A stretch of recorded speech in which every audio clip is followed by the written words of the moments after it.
दोस्तों, सोचिए, अगर कोई छोटी सी समस्या आपकी सावधानी और भरोसे के कारण बड़ी मुसीबत में बदल जाए।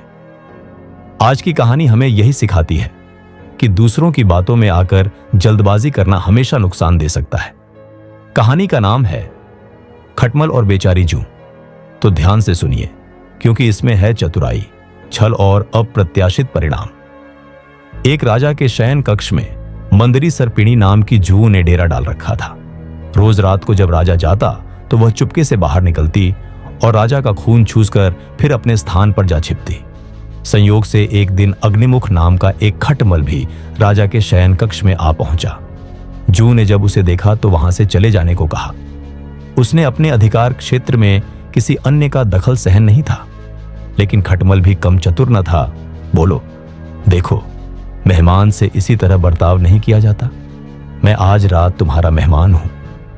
जूं अंततः खटमल की चिकनी चुपड़ी बातों में आ गई और उसे शरण देते हुए बोली, ठीक है, तुम यहां रात भर रुक सकते हो, लेकिन राजा को काटोगे तो नहीं, उसका खून चूसने के लिए। खटमल बोला, लेकिन मैं तुम्हारा मेहमान है, मुझे कुछ तो दोगी खाने के लिए, और राजा के खून से बढ़िया भोजन और क्या हो सकता है। ठीक है, जूं बोली, तुम चुपचाप राजा का खून चूस लेना, उसे पीड़ा का आभास नहीं होना चाहिए। जैसा तुम कहोगी बिल्कुल वैसा ही होगा। कहकर खटमल शयन कक्ष में राजा के आने की प्रतीक्षा करने लगा। रात ढलने पर राजा वहां आया और बिस्तर पर पड़कर सो गया। उसे देख खटमल सब कुछ भूलकर राजा को काटने लगा, खून चूसने के लिए। ऐसा स्वादिष्ट खून उसने पहली बार चखा था, इसलिए वह राजा को जोर जोर से काटकर उसका खून चूसने लगा।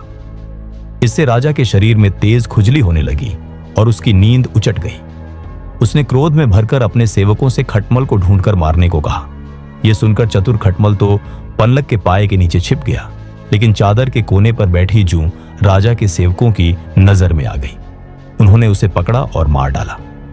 तो दोस्तों, यही थी कहानी खटमल और बेचारी जूं की, जो हमें सिखाती है कि दूसरों की बातों में आकर जल्दबाजी में कोई काम नहीं करना चाहिए, वरना नुकसान हमारा ही होता है। अगर आपको यह कहानी पसंद आई हो तो लाइक करें, कमेंट में बताएं कि आपने इस कहानी से क्या सीखा। शेयर करें इसे अपने दोस्तों और बच्चों के साथ, और सब्सक्राइब करें हमारे चैनल हिंदी वाली स्टोरी को, ताकि अगली मजेदार और सीख भरी पंचतंत्र की कहानी सबसे पहले आप तक पहुंचे।